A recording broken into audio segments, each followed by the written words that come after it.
we're here for one very important reason, and that is to talk about Bray Wyatt. Are we calling him Bray Wyatt? Are we calling him The Fiend? What are we calling him? I think Bray Wyatt Bray for now. Wyatt. I think all the advertising for him has said Bray Wyatt, Bray Wyatt, Bray Wyatt. Well, we're here to talk about him because he obviously returned at the end of Extreme Rules to a very generally positive reception. I think everyone was very impressed.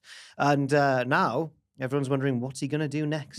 Well, don't worry, because we're here to answer that with 3 lovely pitches each, leaving us with 9 pitches for Bray Wyatt. We're going to go around in a circle, Tom, then Andrew, then myself, times 3, and that will leave us with 9 lovely pitches for Bray Wyatt. But remember the golden rule. It's not what we... Oh, no. It's not what we think's going to happen. Oh, my God.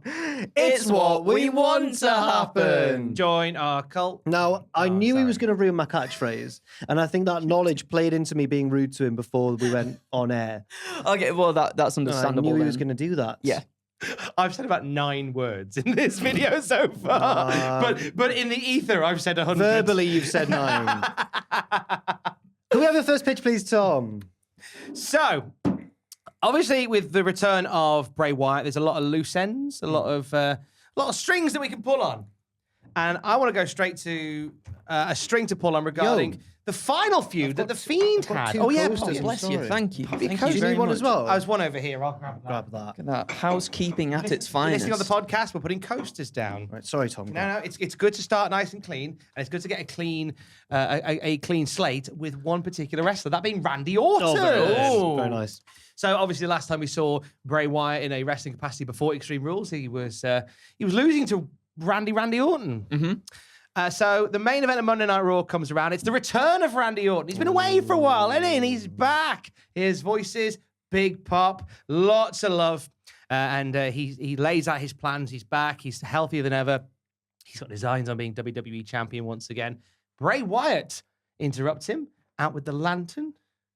Comes out and addresses Randy Orton in the ring, saying, the last time that you and I stood in this ring together. Hang on. good. He's got an impression. I like it. It's we not, stood it's in not this bad. ring together. We were brothers.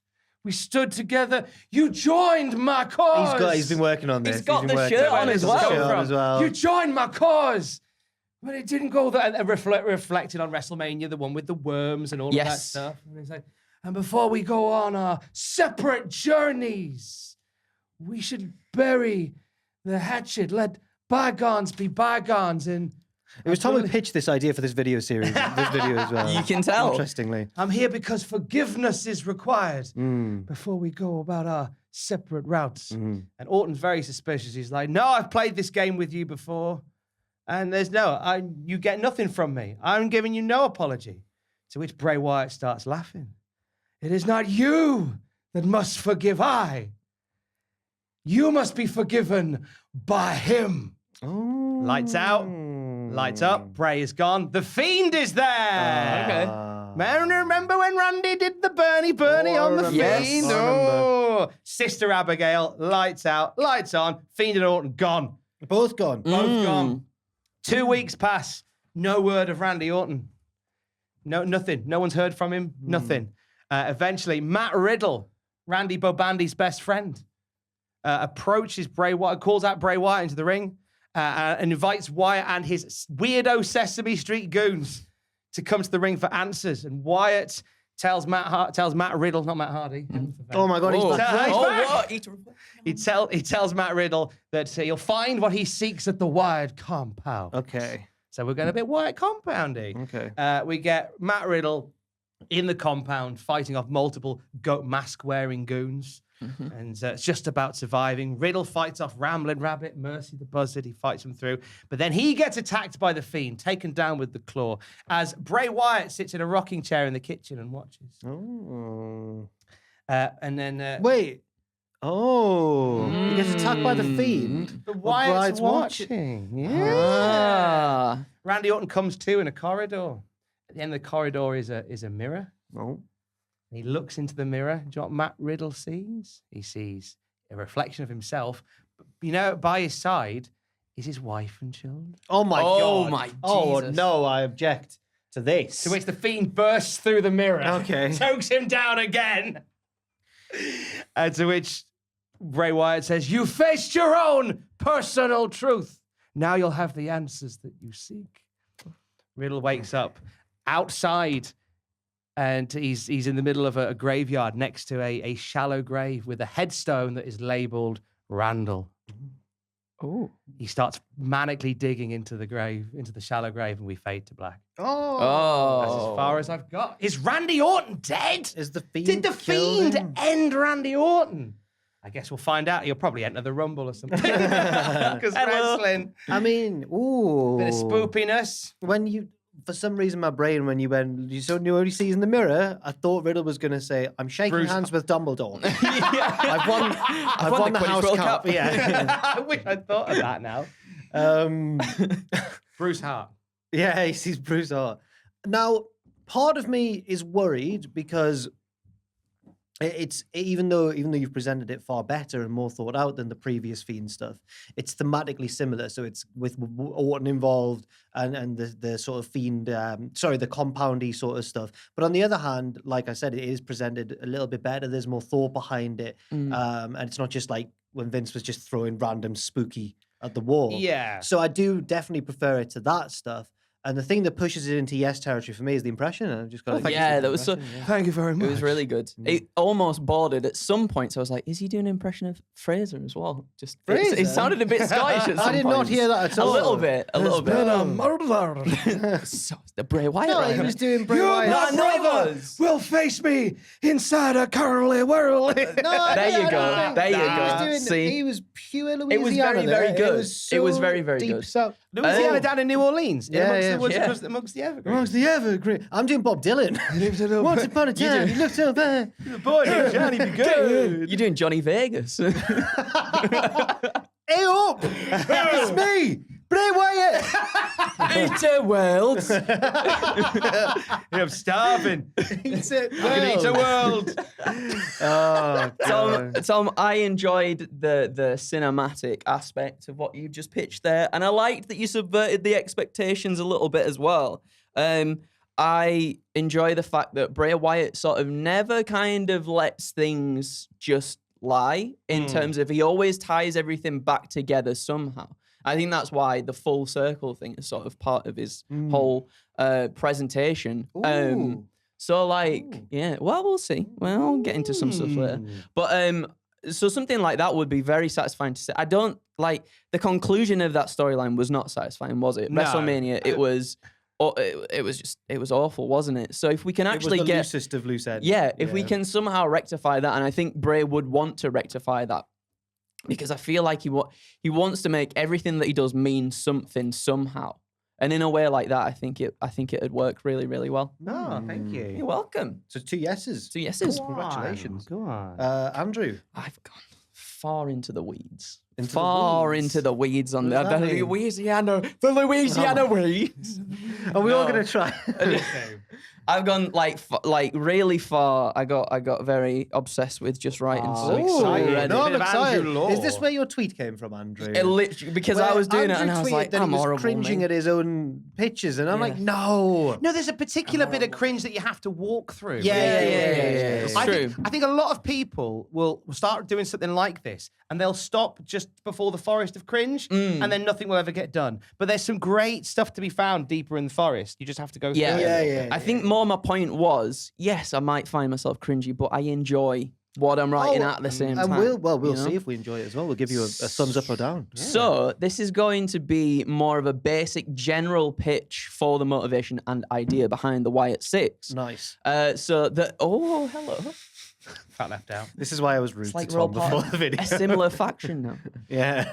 So the mask Bray was wearing in his reveal at Extreme Rules was very reminiscent to the one used in the film The Black Phone by the main antagonist. And there's actually a reason to that as well, as the Okay. person who created the mask for the film was the same person who created the Wyatt Six masks, like all of them as well. Ah, same one. So in the film of The Black Phone, the main antagonist named the Grabber has different mask configurations for the different moods he's feeling. But what if instead of moods, the Wyatt Six mask personas represent the different past personalities of Bray Wyatt? Okay. So, Husker's the Pig, Husky Harris, Abby the Witch, Sister Abigail, who once spoke through Bray as well. Yeah. We got the Fiend, self-explanatory. Rambling Rabbit, who I've put down as like Firefly Funhouse Bray. Okay. Rambling because Firefly's Funhouse Bray was, he was a bit more comedic, a bit more a like bit more talkative. Loved a bit of talking. And Mercy the Buzzard as cult leader Bray. Buzzards. There you go. Ah. So that's 5, making the Bray that we saw burst through the door at Extreme Rules the true original Bray. Tying to this theory is the fact that on Raw, we had another Bray tease in which a voice is heard saying, I used to think that the prison inside my head was the only place I could truly be free. Revel in what you are, revel in what you are, revel in what you are, revel in what you are. So Bray breaking through the door at Extreme Rules and ushering the words, I'm here, could be symbolism of the fact. Is that what he said? Because I didn't hear what he I think he said, I'm here or I'm home. One of the two. Pop was ginormous. It was. So I'm going to say, in fact, I think something actually came out again and they redubbed the audio. And I'm pretty sure he says I'm here. I could be wrong. So Bray breaking through the door at Extreme Rules and ushering the words, I'm here, could be symbolism of the fact that the real true Bray Wyatt has actually arrived, breaking from the confines of his own mind and having more control and clarity than ever.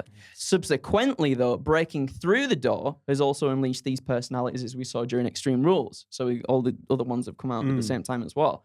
So Bray Wyatt in the past has spoken about how his previous personalities have just been vessels, and his gimmick changes seem to happen when his character is either losing steam or when they're down on the luck with losses in matches. What if these previous personalities of Bray need to find their own vessels now in an almost symbiotic relationship, finding their way into other superstars who are currently down on their luck and trying to accentuate these repressed traits in order to truly revel in what they are? I'm trying to now guess. I'm fully on board. Wow. So, for example, on NXT, we've got Apollo Crews, who's predicted something dark in Grayson Waller's future. We've even seen Grayson Waller's eyes bleeding and bloodshot at one point as well, which perhaps we associate more with Crews' new abilities when, in fact, it could either be a Bray Wyatt personality trying to take over Grayson Waller. Obviously, we saw the little video that he posted online as well, where he's talking about something. He leans in and the Bray lantern is there. And the shirts as well that he wears. Mercy the Buzzard. Mercy the Buzzard had bloodshot eyes. And so did... Oh my God, has he actually nailed it? He's actually nailed it. So it's what's going to happen. It is what's going to happen. No. So same for Liv Morgan, who was smiling after she was choked out by Ronda Rousey at Extreme Rules to lose the title. Imagine if this is true. But she was seen backstage in a dark corner with a demented look on her face. So there's a contrast there between the two. Perhaps after understanding that Bray has broken free of the prison inside his head, those other superstars, come to him for guidance on how to now free themselves of these demons, forming the Wyatt Six gradually. Maybe to begin with, Bray seems genuine with his intentions in wanting to help, but later starts to draw these personalities out from the superstars. So then so leaning again into the revel in what you are line. So Bray could even potentially call upon these differing personalities to adapt and prepare for certain situations, matches, and challenges. So for example, say Liv Morgan as Sister Abigail, he could draw that out in a certain situation to then use that in a match himself. But then he has the freedom to return them to the superstars they've now inhabited at the same time. This could be like a game concept. This is really good. Bray always ties, as I've said, is what in Tom's pitch, but Bray always ties things back to his past and he never forgets. So I feel like there's something deeper to the Wyatt Six that extends further than them just being a faction. Okay. And then I just put, but perhaps that's a bit too spooky. No, I it's love not that. spooky. That was not spooky fantastic. Thank you. It's a big it's a yes from me straight away, Andrew. It's a hellacious yes from me. I'm bless you. fascinated to know how what's lovely is we're recording this and we haven't even seen Bray on SmackDown yet. He might just come out and go, "Oh, I'm a wrestler now," and lose to lose to Madcap Moss. Done. MMA shorts and gloves. I'm a real fighter now. But I love how Bray Wyatt has captured the imagination in a "Don't hug me, I'm scared" type way. Yeah. Where we all come up with the lore like this, and there's connections that you're making there that I think are phenomenal. Have you got any others? Or no, those were the two that I could really think of. The of. Grayson Waller one's brilliant. Yeah, love that. I quite enjoy that one. Well, Huskus the Pig Boy, that's kind of like your baity character who's maybe been told they don't look the part. Yeah, mate, if Keith Lee was still there, I was trying to think. Yeah. That doesn't necessarily need to be like they are fat. It's more a case of they've been told they don't look like they could amount to anything. Or like the Green or something like that. Yeah. Yeah. That could be really There's a lot of Joe Gacy's a speculation. strong contender for someone of that ilk who could potentially be like a Hustle. Well, especially when it was announced that he was coming to WWE, it felt quite special, and then all of a sudden, we've got what we've got, and it's not perhaps the best of Joe Gacy. Loomis could be somehow involved. He's spooky. I don't know. I might be thinking too much. I don't know. Ironically, Loomis could be Rambling Rabbit. It's like I don't talk enough, but help me talk. Embody the spirit of Rambling Rabbit. Chad Gable talks a lot. Whoa. That was fantastic. Thank you. Congratulations on a wonderful pitch. You're very kind. Right, my first. Why did you do that one first? We've got to follow that. That was You're like Kenny Omega. So follow that. I've basically worked backwards. It's gone. I think my best one, and then it's regressed sort of as it goes down. Well, that's all right. Oh no, you do. You know what I mean? You do second best, weakest, top one. Oh, I don't. Oh, that's how I did it. Oh, so Tom's best is yet to come. I go best. I think so. I hide my weak one in the middle. Then I do a silly one. That's a good idea. Best, worst, silly. Nice. Yeah. Right. My first one's the best one, apparently. I don't know if it is now. So I've put Bray's appearing, he's disappearing, he's ruining the show. It's not cool. Damn it, Bray. He shows up on the Raw closest to Halloween and leaves a message in burning letters in the ring if they can somehow work that out. And it says War Games. But this is one stage too far because that's Triple H's special little stipulation that they co-opted from the NWA. But it's his special stipulation. And he comes out and says, no, that is too far. You are not spoiling my special War Games event. I've written, I found this in a bin. It's mine. Yes. Triple H is such a crossy boy. He says, right, Bray, I've brought someone back to stop you, and he's a man who got the better of you last time, and his name is Goldberg. Oh. So Goldberg faces Bray at Survivor Series and gets battered, righting the wrongs of a few years ago. So Bray's got his win back now over Goldberg. That's fine. Bray continues disrupting the WWE product. I've just put a few examples. He's burning the ring ropes or whatever. He's kidnapping Michael Cole. I just think Michael Cole would be a great kidnapping victim. Triple H goes, right, I've found someone else to stop you. It's the demon, Kane, right? Kane gets absurdly squashed on an episode of Raw, and Triple H comes out again to confront Wyatt. What do you want, Bray? You've proven that I can't really throw people at you. You're just going to beat them. What do you want from me? Bray laughs and says one thing. I want revenge. So Bray wants revenge for being released. He wants to take control, not of a belt, but of WWE. Triple H wants him gone and says he's found a guy to take him out. So the next week, out comes Bron Breakker, who I don't know if he should be NXT champion for this angle or not. He could be. It doesn't really matter. Who spears Bray and ambushes him from behind. And for the first time in a long time, Bray seems hurt. He's a bit like, oh no. Triple H says, I want you gone. So if Bron beats you at like day one or wherever we are at the calendar at this point, what's that sound? It's the cleaners. Oh, I thought it was Kenny Omega. I was scared. I was like, what's Bray doing? Who killed the world? If Bron beats you at day one, you're never welcome in WWE again. So Triple H is putting it all in Bron Breakker. He was like, you can do it. Come on, beat him. Bray says, why would I accept such a match? And Triple H says, because if you win, then I'll give you Monday Night Raw. Oh, no. Oh, dear. So then Bray wins and gets Raw. And Raw, I've put here, slowly starts to decay, like when Mil Muertes was champion on Lucha Underground. So season 2 of Lucha Underground, things in the Underground arena started to like decay or be a bit weird. And I think Raw gradually over the road to WrestleMania gets a bit more decayed and a bit worse somehow. Not worse in terms of quality. Just more minging. Yeah, Eventually, though, Bron faces Wyatt at WrestleMania and becomes the first person to beat him after his return. Next big star created ? Easy. That's how I've ended it. Nice. I like the use of making a star in Bron Breakker this way. Yeah. By having him facing Bray Wyatt. I love the Raw decaying stuff. That's a nice, I'm going to give it a yes. I like all that stuff as well. I feel like sort of Bray's return does have the ability to, whoever he works with next, like really make that, like elevate them quite a lot because they're in a program with Bray Wyatt, who I guess is going to be seen as being like one of the top of the company now, isn't he, as well? So for that to happen, for Bron to come in that way, definitely. I don't know if Bron should win, though. And that's the thing. And then I guess that's the thing that takes away from like a Bron Breakker coming into the main roster.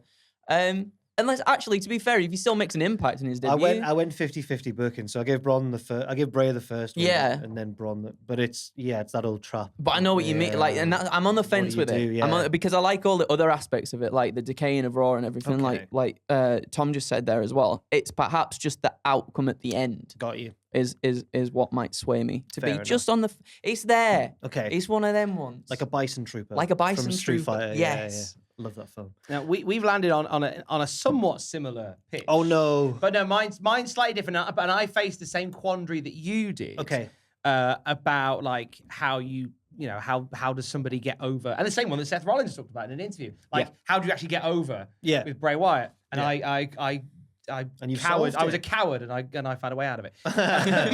So we're heading into Survivor Series War Games as well. And we see on NXT, though, a slightly different story being told in the run-up to Halloween Havoc. Okay. We see Ramblin' Rabbit in the crowd during a Joe Gacy match. A lot of mysterious fog backstage at points during promos that people can't explain. A few technical issues back and forth in the weeks to come. A QR code before, probably about 2 weeks before Halloween Havoc, appears on the screen. Inquisitive minds scan it, and it's clips of the film Children of the Corn, with Que Sera Sera playing over the top. Like, okay, strange. And then some numbers that point to the following week's NXT, a night where Joe Gacy challenges Bron Breakker for the NXT Championship in a no disqualification match. Gacy talks behind the scenes before the match, warning Bron Breakker that what is coming is bigger than Bron, it's bigger than Joe Gacy, it's bigger than the Dyad, and it's bigger than NXT. Bigger than the Dyad? Yeah, I know, right? Wow. Shoes off if you're bigger than the Dyad. Yeah. The match happens. Bron's about to finish off Joe with the old Steiner recliner. Smoke fills the arena, and the fans are ushered out because they think it's a legit fire. Fans, get out, fans. It's a very strange one. Plants are flammable, so. Yeah. Yeah. That's it. The lights go out as the fans are being ushered. There's obviously some sort of electrical fault. When the lights come back on, it's just Bron Breakker and Joe Gacy and a referee. In the crowd is Bray Wyatt in the bleachers. Ooh. Applauding. Is it empty now? Or Yeah, are they the just whole few NXT people- arena is empty with the exception of a lot of smoke, Braun and Joe Gacy and a ref. As Braun challenges Bray Wyatt to enter the ring, 'cause he's a bit of a thickhead, and he's just like, okay, come on and fight me, Dan! Fight me, Dan! This allows Joe Gacy time to recover. He batters James Breakker with a chair. calling. Get up! Get on up! He batters Breakker with a chair, obliterates him 20 or so times overall, similar to like Mania X7. Makes the cover. Joe Gacy becomes the NXT champion. He lays the NXT title down on the canvas in the direction of Bray Wyatt. It goes down onto his knees in support. My home is your home, my leader. And Joe Gacy, a willing follower, a willing firefly for Bray Wyatt, and Bray loves this. Anyway, Survivor Series rolls around. Bray's doing his own sort of spooky stuff on SmackDown at this point. Drew McIntyre, Kevin Owens, and the Street Profits take on Solo Sikoa, Sami Zayn, and the Usos. Bloodline wins. They leave. Drew, Owens, and the Profits alone in the ring. Eerie red and gold glow fills the arena. Okay. Smoke starts billowing once again. We like some smoke. Bray Wyatt appears on the ramp with the puppets all by his side. And from the crowd, we see Joe Gacy. We see the Dyad. And then we see Carmelo Hayes. We see Pretty Deadly. We see Gallus. We see Von Wagner. It's pretty much the entire NXT roster getting into the War Games cage, and they batter Drew, Owens, and the Street Profits. Bray Wyatt has NXT under mind control. The whole brand. The whole brand. Wow. Noteworthy by their absence is Bron Breakker. Okay. Noteworthy by his absence is Bron Breakker. NXT rolls around on Tuesday, and similar to your pitch, NXT looking a bit more decrepit, moss, cobwebs, looking a bit like the Wyatt compound. I nearly had NXT emanate from the compound. I decided that's enough compound fun for one day. All the crowd are in sheep masks instead, and Bray Wyatt addresses his congregation before handing over the reins of NXT to his head firefly, Joe Gacy. Okay. In which Joe Gacy now essentially is carrying out Bray Wyatt's whims, but on NXT. Now this is where the sort of pitch ends. Bron Breakker can sort of fight through the heels who are still very much twisted by all of this and beat Joe Gacy to take the NXT title back. That way you can kind of restore some sort of order to NXT and have Joe Gacy maybe join Wyatt on the main roster. But it's a kind of a way that kind of gives Joe Gacy something special and kind of creates a star through Wyatt. Yeah. What do you think? So it's a very extreme pitch, isn't it? Like, there's huge consequences for a whole brand of WWE. But I think, apart from Ross, who really cares about NXT? So I'm fine for you to experiment on it with this and see if it would work. And yeah, it's a yes from me. Go on. Hey, thank you. That was, that blew my mind when you were like, let's have him take over the whole NXT roster. I really like that idea. I like the idea of Bron Breakker, basically, you know, like in arcades where you have to go through all the challenges to get to the top. That's kind of what it'd feel like if he's got to go through the whole NXT roster. NXT will basically become Streets of Rage 2 for about 3 weeks. Which I wouldn't be opposed to happening. What an absolute! I mean, that first of all, I think for NXT that would be a huge rub for People NXT would as tune it is in. anyway. They'd be like, what's going on? Exactly, Yeah. a huge rub for a lot of people on NXT, which I think is something that's not a bad thing at all to have, is it? And to make Bray feel all that more powerful by having all these people under his control, that'd be such a unique thing to see. I think as well. Like, he is stretched out that far. He gets that deep into everything that he's in. Yeah, got all his fingers in all the pies, hasn't he?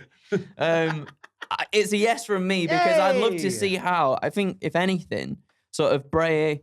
This is it Rob Fee? I can't remember his name. If it's Bray, Rob Fee, and Triple H all together melding their minds to create something like that, I think they would do a good job in actually portraying that in a really good way. Yeah. Lovely. Yeah. Thank you very much. You're welcome. Thank you. Boom. It was lovely. Pitch number 2. Okay. You ready? What better two masters of storytelling should collide than Bray Wyatt and Cody Rhodes? Hey! Oh, yes, indeed. They have a lot of history dating back to the NXT game show days where Cody was Husky Harris's WWE Pro mentor. When Husky was eventually eliminated from the game show, Cody went off on a verbal slaughter of the other pros and rookies. And when Husky tried to chime in on Cody, when Husky even tried to chime in when Cody was going off, Cody even said, "Husky, your time is coming, and I'll tell these people why." That line alone could be enough, for these two masters of their storytelling craft to build off. Okay. Perhaps relating back to my previous pitch of how the Wyatt Six manifests, Bray could push the narrative that Cody is the reason why all this has happened in the first place.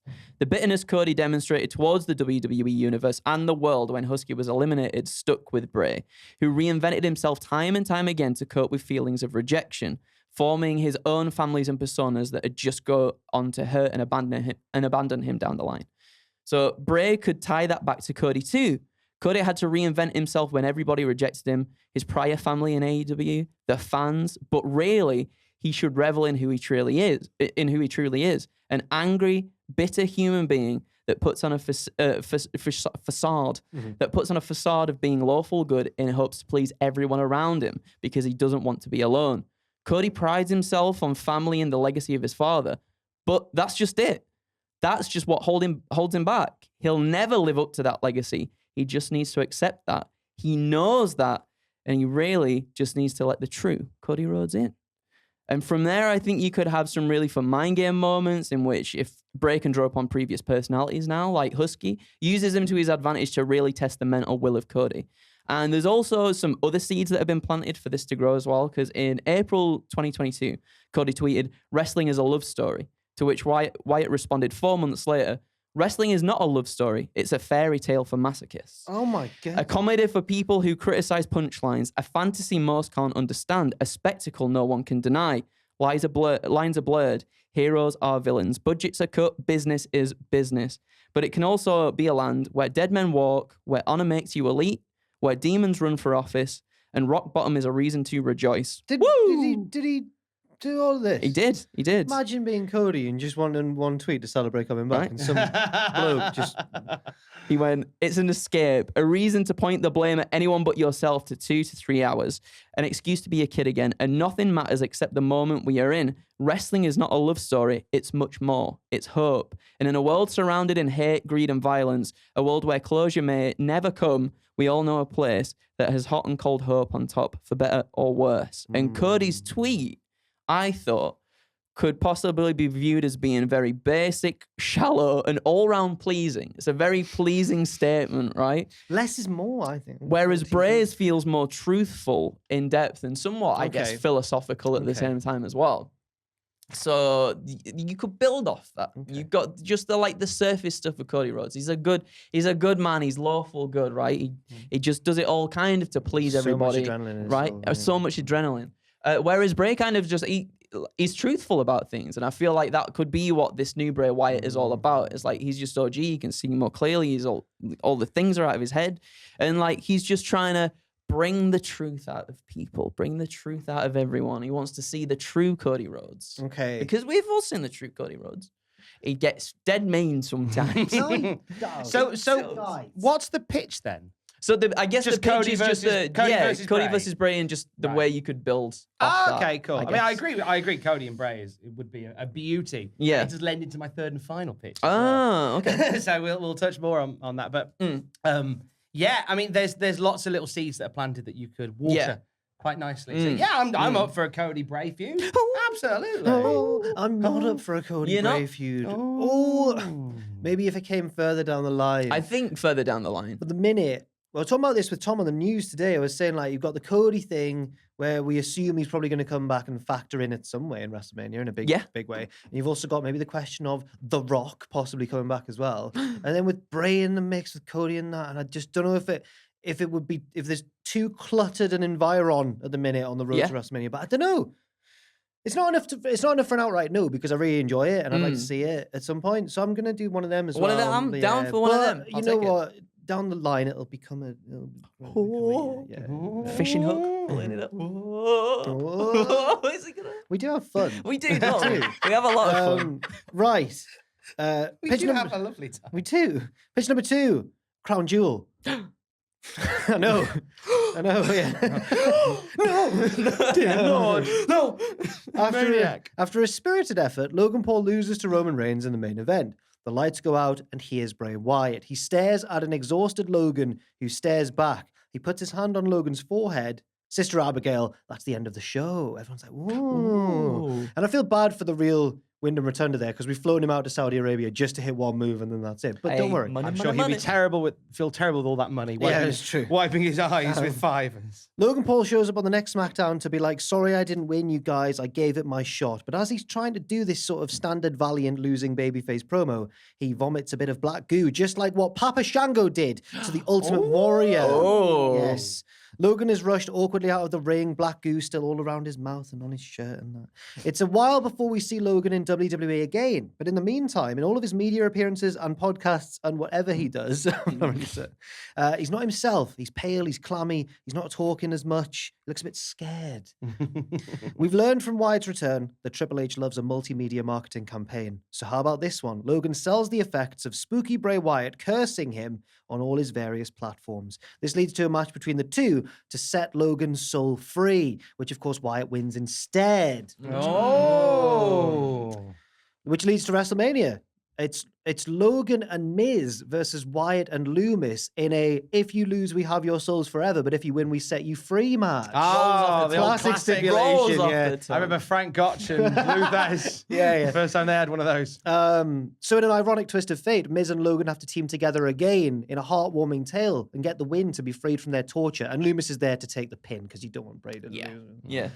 But there we go. Miz and Logan are free. Wow. It's a silly-ish one. It's sillier than the first one that I did, but it's silly. I like the multifaceted, multimedia element. Thank you. Yes. Cheers. Big fan of that. Thank you very I much. think that's I nice. don't think you could in real life convince Logan to do that. He seems to have wrestling in a separate box. Yeah. And he's got all his other stuff that makes him loads and loads of money as well. So you might not want to mess with that. Unless that made him loads and loads of money as well. Unless they said, here's all of the money from Crown Jewel. Can you just pretend to be clammy for a few months? Yeah.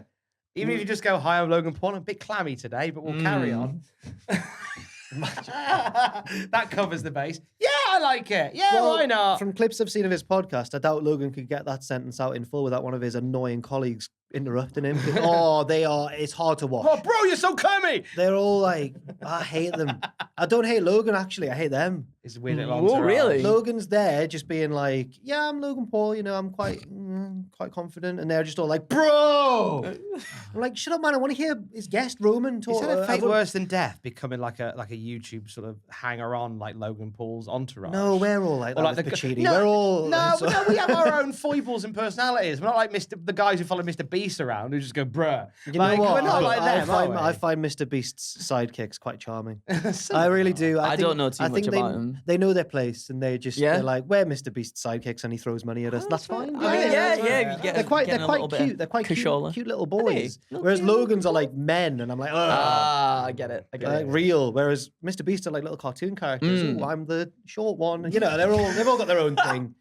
Tom, I like it, by the way. Yeah, sorry. Yeah. No, it was. I like that. As Tom said, the multimedia sort of aspect of it, in terms of if you could cross it over and you wanted Bray to be an even bigger deal than he already is, right? Then that's what you do. That's what you do. Okay. You cross it over into all the other stuff to make it feel like a big deal, Sounds as it good. should.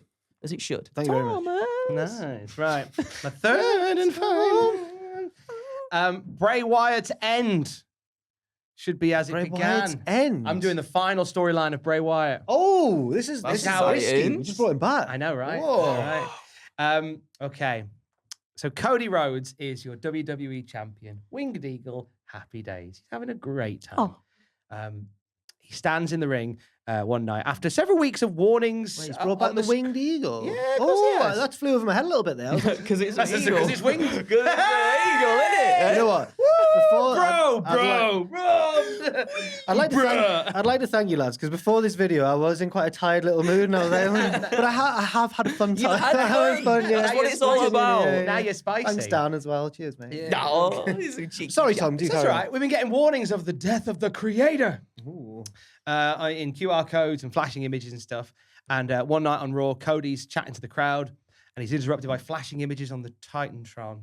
It shows Cody as an NXT pro with his rookie Husky Harris, chewing him out on the mic and stuff like that. But then as the clips go on, what happens is, where Husky Harris is, it's sort of crudely green screened over the top to be Huskus the Pig Boy. Nice. That is something Bray Wyatt would do. I can see that. And then, this leads to Bray over the speakers saying, "The only way a soul of mine can truly be free is if I end the one who created me." Oh. Cody suddenly joined in the ring by Huskins the Pig Boy, who gives him a big hug. He's so excited to see Cody Rhodes.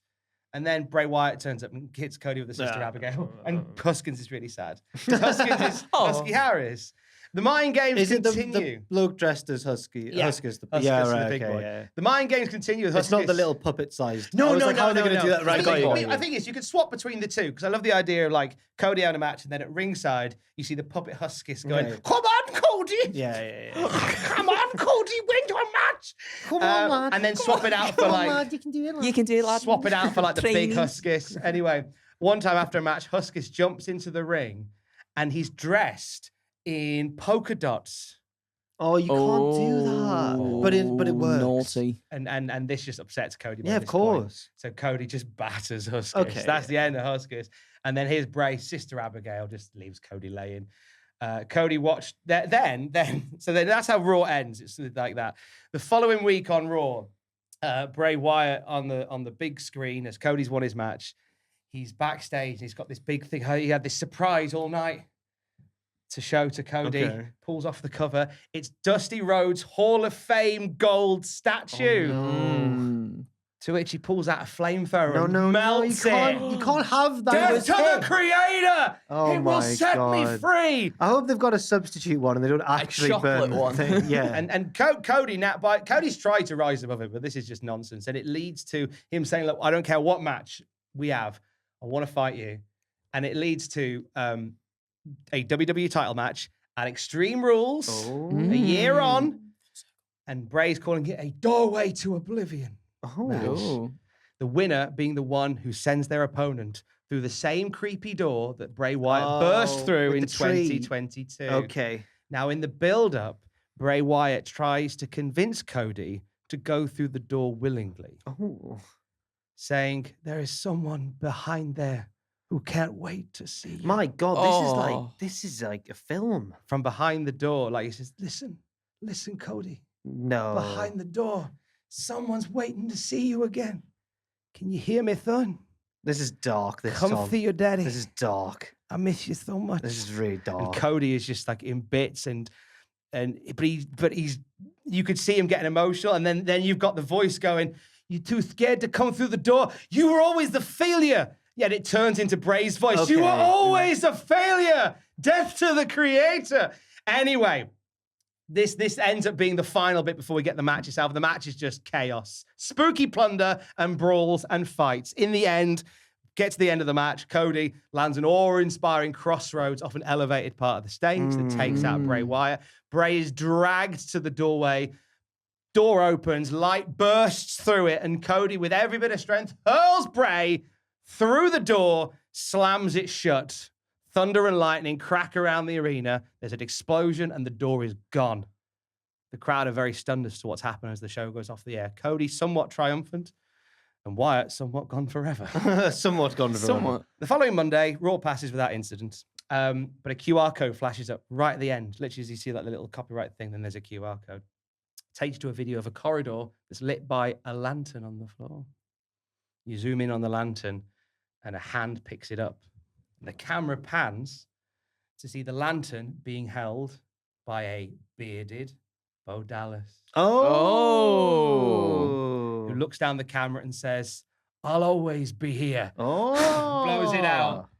Is Bo Dallas the new Bray Wyatt? Like carrying on the legacy. Yeah. And that's how we end it. And Very then from there, interesting. it's to your discretion. I'll give it a yes. Got a bit dark, but it's a tentative yes, because I remember Cody once saying in interviews, he made a big deal of like, I don't want my dad brought up in storylines unless all the more reason to do it. Unless I've got the say so behind it. So if we assumed that he would be all right with it, then yeah.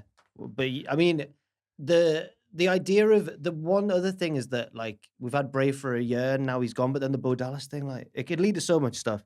I'm gonna give it a yes as well because when I said about Andrews, I was like, I like it, but if it happened a bit later on, well, this has happened a bit later on in the year. So once Cody's already the champion, so yeah. Oh yeah. Hey, thank you. Oh, you painted a picture in my mind, Thomas, and it was delightful. Yeah, I really like it. I'm gonna give it a yes. You've like really, from my basic idea of how the seeds could be planted, you just those taken that and like, yeah. So money for both dances. Like, you've painted the picture of what I could not see to begin with, and that would be such an amazing way, I think, to like do you think people for everything to come full be circle. upset with the whole Dusty Rhodes nods and I don't know. behind the door comes. I mean, the Seth did the polka dots, I guess. He did. Well, as long as it's made very clear that it's just Bray doing that voice. That's why the voice changed. Definitely. It's like it's clear that it's Bray putting the voice on. I think that'll work because he's all about the mind games, isn't he? The mind games. And I think that'd work really well. Cool. I like it a lot. Thank you. I like it a lot, Andrew. But so, will we like your? I don't know. We'll see. So you know basically, what I'm trying to say? Yeah, I do. Will we like yours? Yeah. There we go. Words. Yeah. So kind of like listening to everybody else's. Mine's kind of just like a general pitch for feuds or ideas for feuds, perhaps. Right. So as I've written down here, I was trying to think of some of the feuds for Bray to have, especially now with the news that he's built to be on the SmackDown roster going forward. So I thought about Karrion Kross, but would rather he be built up first to actually look like a credible threat. And a loss to Bray so soon would probably harm him because Scarlett's doing all his work for him. I thought about some way to have a compelling storyline with Roman as well, incorporating the full circle aspects of Bray's presentation, as The Fiend lost the Universal title to Reigns, which then subsequently kicked off the whole head of the table tribal chief character we're seeing today. So I was thinking like perhaps we could play on Roman's claim of being in God mode and use that to tie in, draw comparisons to the religious overtones of Bray Wyatt's hold world in his hands theme. Really have Bray test Roman mentally by alluding to the fact that Wyatt doesn't necessarily want the belt, as Roman's ego and legacy is now much more of a compelling target to him. But I then ultimately decided maybe not that. I don't really know how to do that in a way, because I guess you would want the belt, wouldn't you, as well, at the same time? This is the tricky thing with booking Bray Wyatt. Yeah. And like, to allude to it again, that Seth Rollins interview where he said no one really comes off well after a Bray Wyatt feud. This is the challenge I think WWE are going to have, is you've got to put him in there with people, but you don't want to make the people look right. Yeah. Exactly. But so ultimately what I've come to is perhaps Bray should be the one to really crack Drew McIntyre. Someone who's had a fairly heartbreaking year at the hands of the Bloodline from the loss at the main event of Clash at the Castle as well, obviously. So Drew's kind of like, he's put on a brave face, but been at the mercy of Karrion Kross a number of times. Or rather Scarlett, really. I've got something against Karrion Kross now, you know? He's not the shaven-headed man you once fell in love with. He's not. When he was Cross, when he was Karrion. He's got to lose those locks, like me. Do you think it's got... A rebel on the streets now. I thought you just meant... I meant just recapturing that aggression of when he was really cross. But, he needs to, doesn't he? Yeah. But, you know, maybe that is the catalyst for causing Drew to snap. Bray doesn't have to be generically antagonistic in a feud with Drew, perhaps just inquisitive. Tying back once again to the revel in what you are, Bray could just ask the question as to why Drew is holding back his emotions after everything that's happened recently. He's valid to let his true demeanor come out.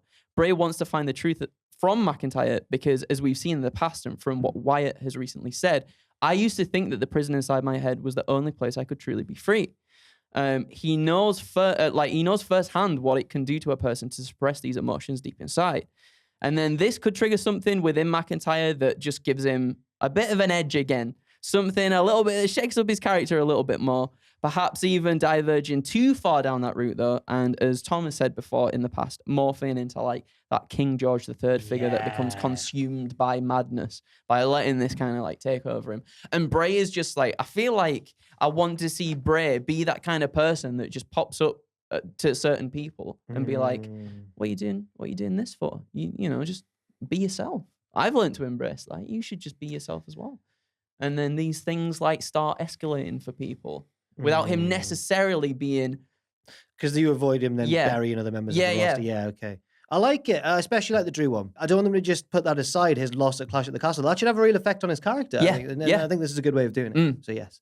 So yes. Yes from me. I love the idea of Bray and Drew getting amongst it. And again, it leans back to my thoughts on Drew McIntyre eventually just making a brilliant mental heel. Yeah. Who Bray can be the ideal person to sort of send him on that way and have him question like everything, Matilda. like tap into his paranoia, tap into his insecurities. Yeah. And you don't need to have Bray beat him for the title. You just need to have Bray be the person that of course that sets him off. I think because, you know, like sort of leading into the cult leader stuff, and we watch films and that, it's not necessarily like the cult leaders don't do the stuff, do they? They kind of just like plant those seeds in your mind for you to start thinking like, oh, actually, maybe this, that, and the other.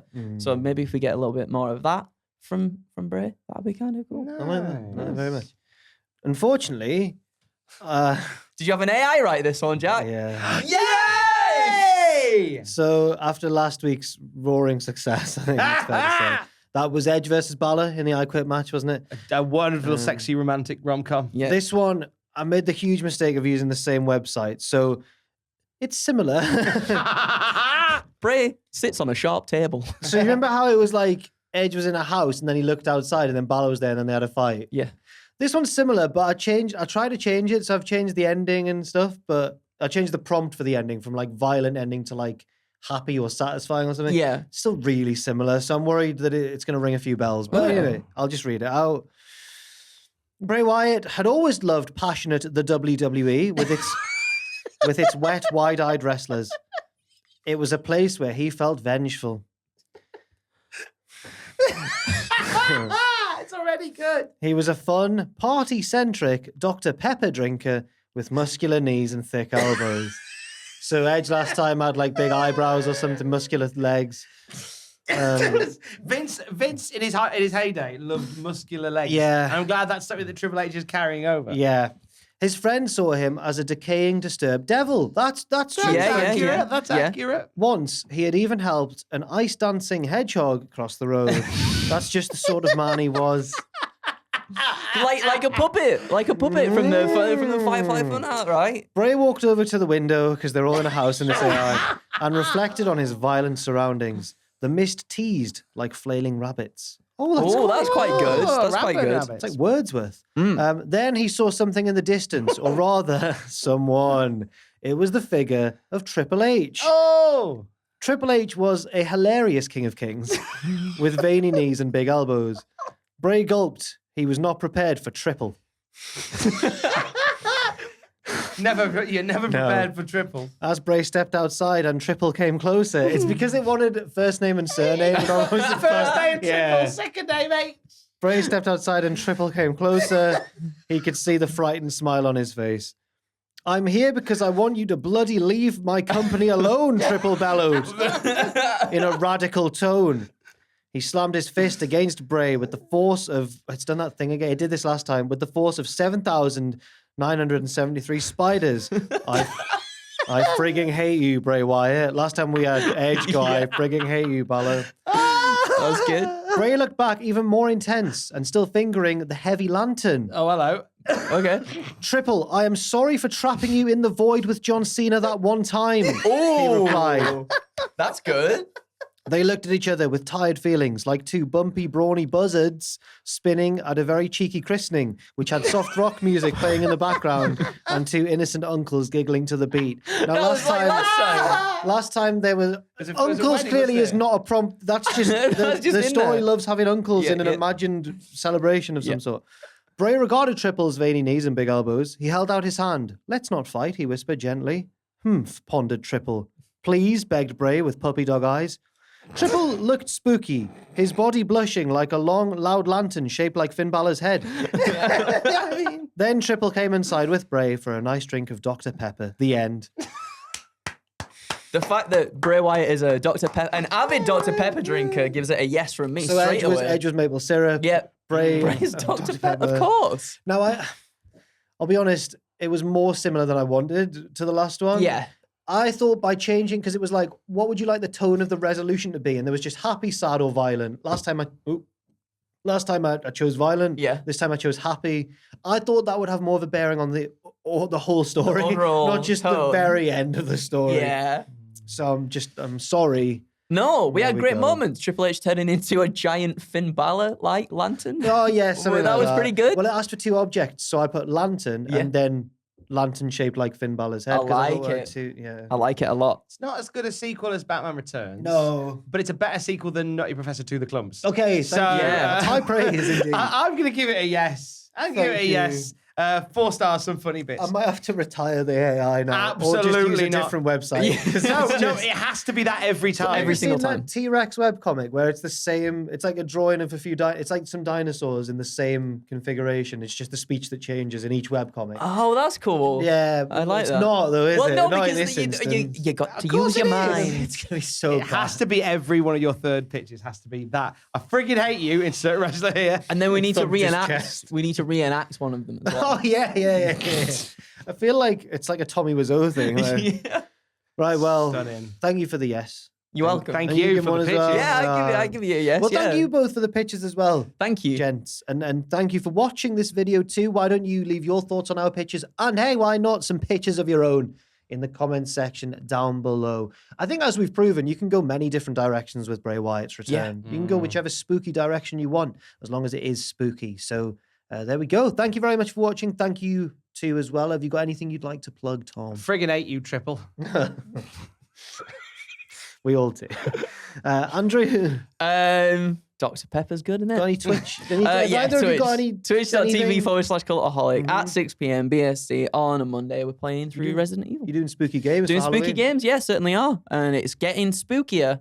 So prepare with clean undies or something. Tom? No, just business as usual. Fair enough. Subscribe to the podcast, please. There's a Cultaholic Wrestling podcast feed. You did daily mention stuff every day. that soon you will be covering on the Retro Review. You'll be covering Invasion. Yeah, so that's out Saturday. Lovely So stuff. it's a Cultaholic Classic SmackDown review special where myself, Matthew Gregg, Sam Driver, and Jack Atkins. It's a team. It's a super team. Crisis on Infinite Arseholes, as we're Wow. calling it. that's good. We're all going to be watching Invasion 2001, and you're welcome Fantastic. to watch along with us on the podcast feed. And you can watch the video of all the classic reviews if you are a Patreon. Patreon.com/Cultaholic. Fantastic stuff. Well, thank you very much for watching indeed. I am on Twitch on Wednesdays with Owen Mawson, twitch.tv/Cultaholic. We play Football Manager. And apart from that, I can't think of anything else. So thank you very much.